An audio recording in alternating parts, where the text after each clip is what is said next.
How to fix if your KineMaster video is not playing.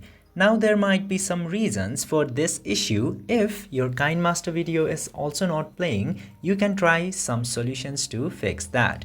First reason might be that you have imported the video into KineMaster from your gallery, but you have mistakenly deleted the video that is in your gallery, and because of that you are not being able to play the video in KineMaster. That might be the case, so check your gallery at very first. And the second reason might be some cluttered cache and some malware into your device. So for that, sometimes your device might get cluttered because of the cache of the application. In order to fix that, just simply select KineMaster and go to the app settings of KineMaster into your phone.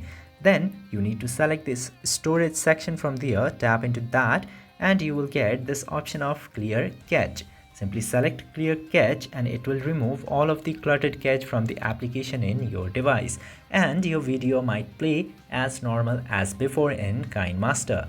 I hope this video was helpful to you. If yes, don't forget to hit that subscribe button.